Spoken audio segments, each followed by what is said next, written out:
With Sportster S, we knew we could put the sport back in Sportster. This motorcycle rides exactly the way that it looks. It's insane. The design was intended to push the limits. The acceleration, just an absolutely exhilarating feel. Revolution Max, unlimited amounts of horsepower and torque right at the twist of a throttle. It's such an exciting, thrilling motorcycle to ride.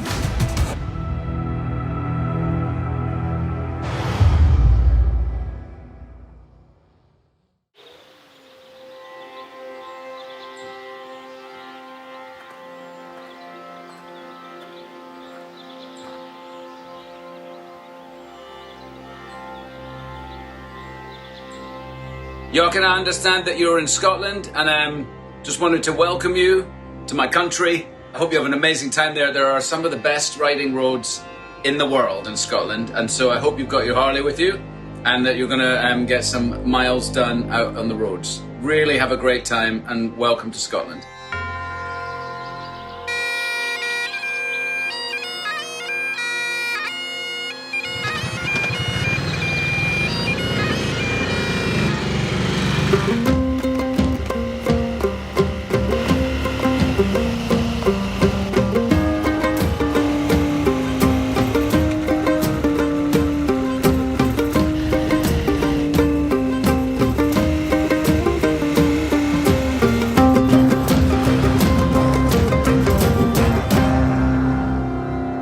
Bill, it's so great to be in Scotland.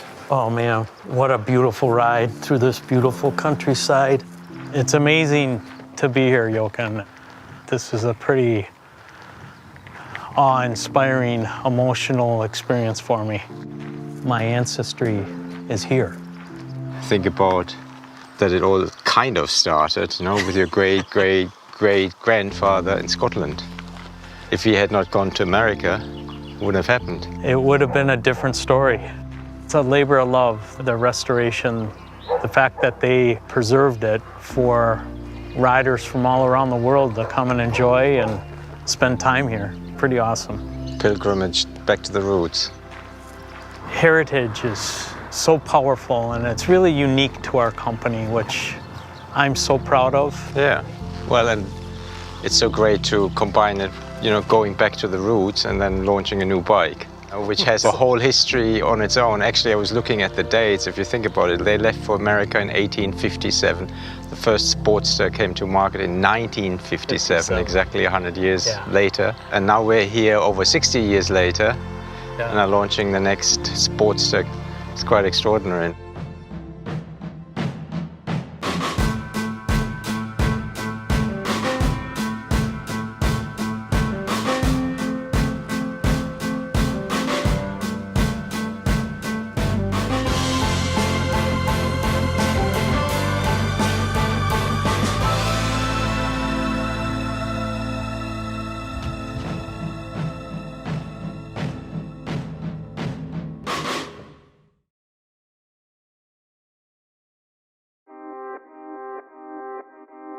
In the late 50s, when Sportster was born, it was considered a giant killer. It was a super bike. Whether you're on the flat track, drag strip, or you're on the street, I mean, it was a real performance motorcycle. The legacy of Sportster for Harley Davidson is a really important part of our story. We can look at some of these analogs to the automotive world, like Mustang, Camaro. Sportster is one of those names that's actually been around, you know, longer than some of those names. It is a name that's instantly recognizable. When you look at the longevity of Sportster from 1957 to today, it's unmatched and unparalleled in the motorcycling world that one model has such staying power. And that's what's made it so special. It's staying with the times, it's getting ahead of the times. That's what the Sportster's done down through its history. For 1957, it starts with one model for that year. And the biggest change is overhead valves. And so it's going to provide a lot more power, which is what riders were asking for, it's what dealers were asking for. The name Sportster is really synonymous with the general use of that bike. It was a small, nimble, powerful bike. There was a strong demand for it in the market. We were looking at low-priced, high-performing, lightweight motorcycles. And once the Sportster is released, it's really incredible to see where it goes from there. In the first year that Sportsters were out, Gerald McGovern campaigned on a new 1957 Sportster and won the Jack Pine Endurance Run, which is one of the most brutal motorcycling events. And so Harley Davidson couldn't help but really make some noise about this. One of the more unique uses happens in which the LA Coliseum is really kind of used as a hill climb. One of the seating sections was outfitted with a ramp to get this thing up to the top, just to show the power of the Sportster model. One of the most important things about the Sportster engine was how versatile it was. You could literally take this engine, you could put it in a road bike, you could put it in a Daytona racer bike, you could put it in scrambles or flat track racing, you could put it in a hill climb, you could put it in a land speed record bike. And it would outperform all the competition in all of those different forms.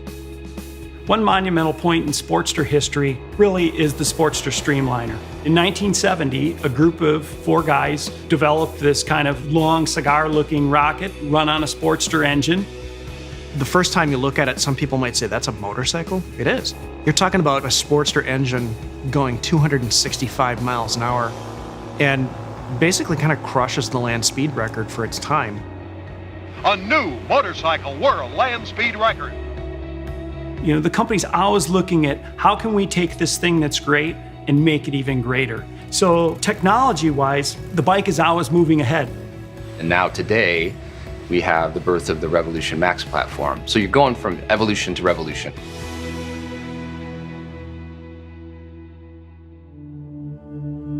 With Sportster S, we knew we could put the sport back in Sportster because it's time. We knew we had the engineering prowess to do it with the RevMax powertrain. The birth of this architecture, it's really knocked down a bunch of fences that we had. Kind of untied our hands in terms of what we can do with form factor, what we can do with performance. You put the right people in the room and you get the right feedback from the customers. You know, you get the right kind of technology and the right kind of thinking, the right kind of mindset. Keep the soul in all the decisions and you get motorcycles like this that push all the boundaries and deliver that Harley Davidson experience. Knowing that we had this opportunity to, think about, well, what is the next generation of Sportster like? Our designers, they go to work. They begin to create all kinds of, wild spectrums from staying safe to the traditional to the extremes. We wanted to make sure the first one was wild. It was going to kind of turn heads. We're going to challenge our internal standards. The design team just said, well, let's just turn the dials up to 11. The design was intended to push the limits of what people think when they hear the term Sportster. How can we really push everything about this to be as irrational and cool as possible? Anything that's easy isn't as rewarding. We had a lot of freedom. We knew there was nothing ever like it, so there was nothing that was constraining our imagination. It's crazy to me, but of all the designs that we've worked on, this is one where there was the least amount of change from the design mock-up to the final production model. I think when people take a look for the first time at Sportster S, while it's going to look very different, it's also going to look very familiar.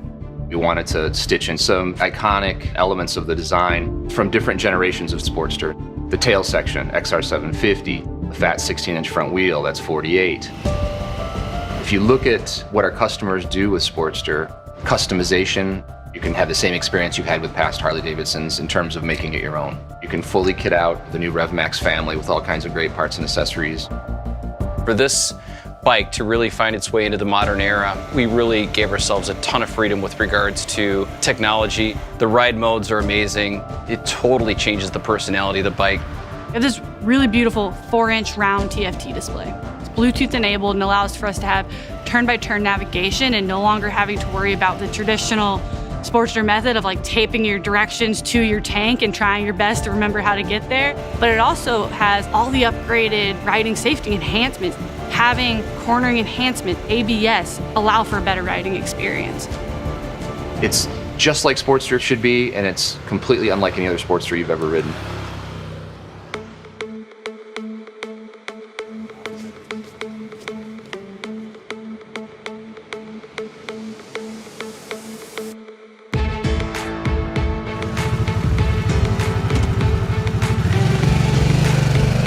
This motorcycle rides exactly the way that it looks.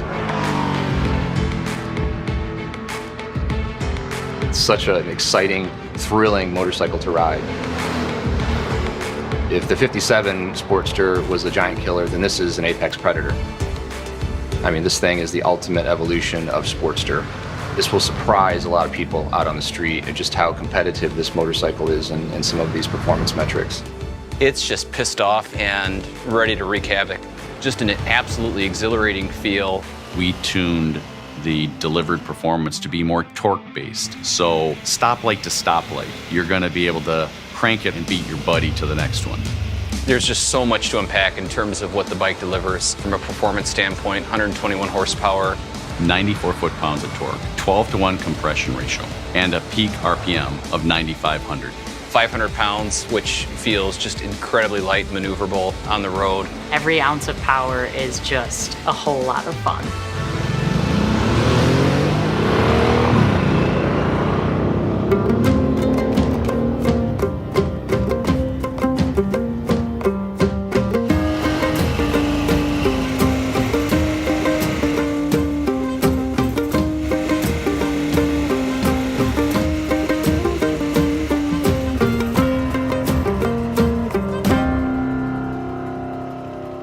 It was fun charging into some of those corners and grabbing a handful and coming out of the corner.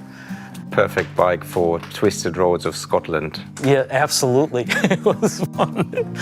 I can't wait for people to throw a leg over this bike and really experience the performance that this bike has. It's so agile and it's a real beast. It really is. I mean, just every gear, there's a surprise waiting for you now. Yeah. You know, when we were riding today, I was reflecting on so much, you know, the heritage, my family, Scotland. But what I'm really reflecting on now, after getting off that motorcycle, is, you know, we're in exciting times for Harley Davidson. The Revolution Max 1250 and the new Sportster, and what's to come, it's very, very exciting. Well, it was a great day. It was great to experience it with you, the history of your ancestors, a new bike, and I think it's time to have a whiskey now. I love that.